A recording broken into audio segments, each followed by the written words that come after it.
2025 জানুয়ারিতেই আমেরিকার 47তম প্রেসিডেন্ট হিসেবে শপথ নেবেন ডোনাল্ড ট্রাম্প। আর তারপরেই বাংলাদেশের অন্তর্বর্তী সরকারের প্রধান মোহাম্মদ ইউনূসের বিপদের দিন শুরু, এমনটাই মনে করছেন বাংলাদেশের একাংশ সাংবাদিক। সূত্রের খবর, প্রথম দফায় আমেরিকার প্রেসিডেন্ট থাকার সময় থেকেই নাকি ইউনূসের সঙ্গে সম্পর্কের শীতলতা তৈরি হয় ট্রাম্পের। তাই নতুন করে ক্ষমতায় এসে সেই পুরনো শত্রুতা বজায় রাখবেন ট্রাম্প, এমনটাই মনে করা হচ্ছে। এই পরিস্থিতিতে ট্রাম্পের ইউনূস ক্ষোভকে কাজে লাগাতে চায় বাংলাদেশি আমেরিকান গ্রুপের সদস্যরা। রাষ্ট্রদ্রোহিতার দায়ে বাংলাদেশের জেলে আটক সনাতনী প্রতিবাদী সাধু চিন্ময় কৃষ্ণ দাসের মুক্তির দাবি ছিলই। এবার চিন্ময় কৃষ্ণ দাসের মুক্তিতে আমেরিকার ভাবি প্রেসিডেন্টের হস্তক্ষেপ দাবি করেছেন বাংলাদেশি আমেরিকান গ্রুপের সদস্যরা। তাই বলাই যায়, পুরনো শত্রু ইউনূসকে খাঁচায় ফেলতে একেবারে রেডি ট্রাম্প।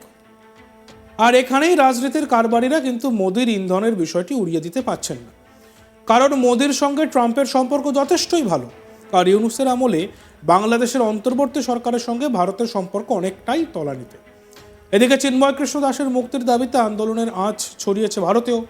পশ্চিমবঙ্গে ইতিমধ্যেই বিজেপি সহ বিভিন্ন হিন্দুত্ববাদী সংগঠন পথে নেমেছে। তাহলে বাংলাদেশি আমেরিকানদের চিন্ময় কৃষ্ণ দাসের মুক্তির জন্য ট্রাম্পের হস্তক্ষেপ দাবি করতে বলাও মোদির প্ল্যান মতো হচ্ছে বলেই এমন সম্ভাবনা কিন্তু উড়িয়ে দেওয়া যাচ্ছে না। বাংলাদেশি আমেরিকান গ্রুপের সদস্যদের তরফে দাবি করা হয়েছে যে রাষ্ট্রদ্রোহিতার অভিযোগে ধৃত চিন্ময় কৃষ্ণ দাসের শারীরিক অবস্থা অত্যন্ত সংকটজনক। অন্তর্বর্তী সরকারের আমলে বাংলাদেশের পরিস্থিতিতে সংখ্যালঘুদের জন্য অস্তিত্বের হুমকি বলে ব্যাখ্যা করা হয়েছে। রাষ্ট্রসংঘের নজরদারিতে বাংলাদেশে অবিলম্বে শান্তি মিশন পাঠানোর আবেদন করা হয়েছে, যদিও এই আবেদন আগেও করেছিলেন রাজ্যের বিরোধী দলনেতা শুভেন্দু অধিকারী।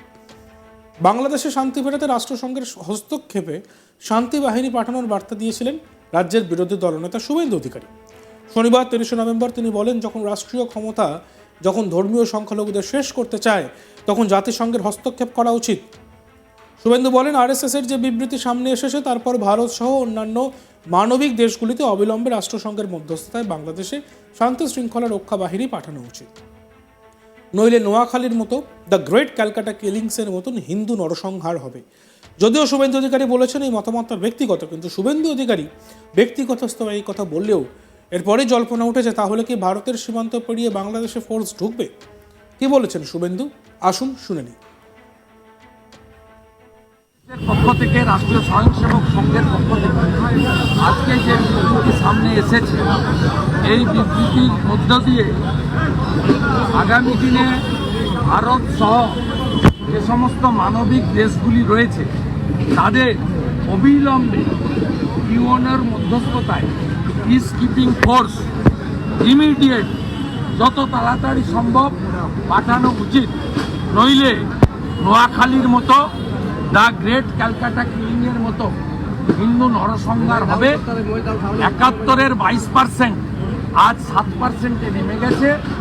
এটা যদি এক্ষুনি না করা হয়, আগামী কয়েক মাসের মধ্যে বাংলাদেশ হিন্দু এবং উপজাতি, বিশেষ করে চাকমা, ত্রিপুরী, মারমা, এরা শেষ হয়ে যাবে বাংলাদেশ থেকে।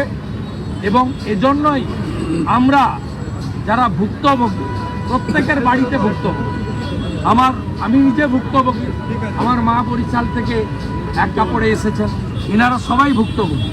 যে জায়গায় দাঁড়িয়ে আজকের সনাতনীরা প্রতিবাদ করলেন, এই জায়গাতে কয়েক লক্ষ মানুষ আছে যারা ধর্মীয় কারণে কংগ্রেসের দেশভাগে বিভীষিকাময় যন্ত্রণা নিয়ে এইখানে আসতে বাধ্য হয়েছেন।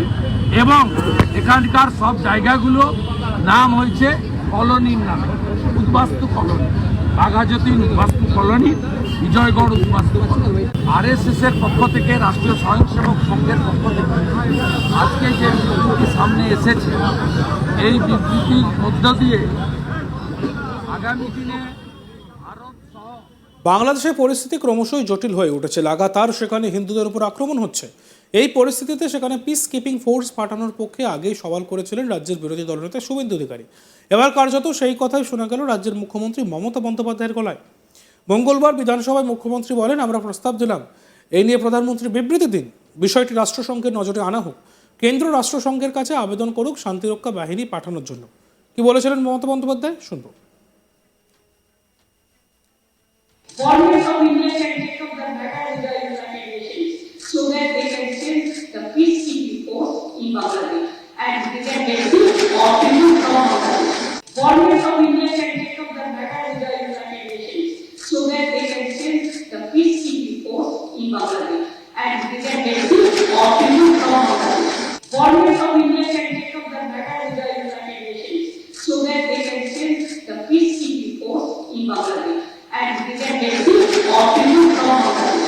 Governments of India can take up the matter with the United Nations so that they can send the peacekeeping force in Bangladesh and they can rescue all people from Bangladesh. Governments of India can take up the matter with the United Nations so that they can send the peacekeeping force in Bangladesh and they can rescue all people from Bangladesh.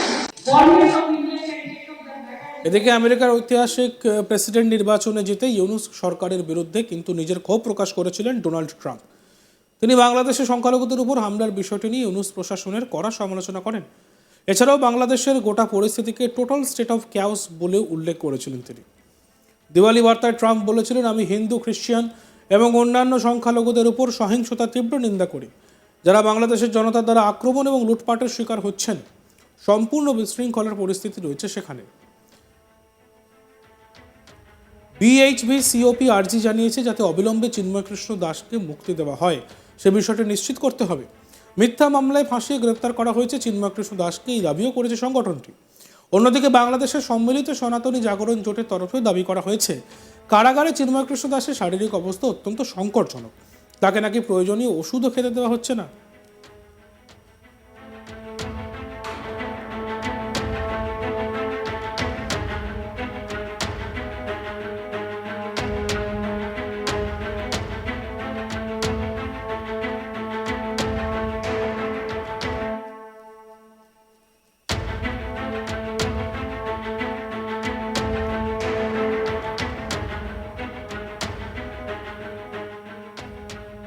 2025 জানুয়ারিতেই আমেরিকার 47তম president হিসেবে শপথ নেবেন Donald Trump.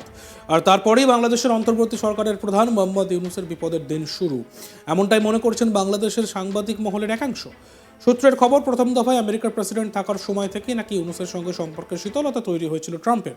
তাই নতুন করে ক্ষমতায় এসে কিন্তু সেই পুরনো শত্রুতা বজায় রাখবেন ট্রাম্প, এমনটাই মনে করা হচ্ছে। এই পরিস্থিতিতে ট্রাম্পের ইউনূস ক্ষোভকে কাজে লাগাতে চায় বাংলাদেশি আমেরিকান গ্রুপের সদস্যরা। রাষ্ট্রদ্রোহিতার দায়ে বাংলাদেশের জেলে আটক সনাতনী প্রতিবাদী সাধু চিন্ময় কৃষ্ণ দাসের মুক্তির দাবি ছিলই। এবার চিন্ময় কৃষ্ণ দাসের মুক্তির দাবিতে আমেরিকার ভাবি প্রেসিডেন্টের হস্তক্ষেপ দাবি করেছেন বাংলাদেশের আমেরিকান গ্রুপের সদস্যরা। তাই বলাই যায় পুরনো শত্রু ইউনূসকে খাঁচায় ফেলতে একেবারে রেডি ট্রাম্প। দেখতে থাকুন আজ তাক বাংলা। আমাদের হোয়াটসঅ্যাপ চ্যানেলটিকে ফলো করবেন, ইউটিউব ভিডিওসগুলি ভালো লাগলে লাইক করবেন, কমেন্টস করবেন, শেয়ার করবেন, সাবস্ক্রাইব করতে ভুলবেন না।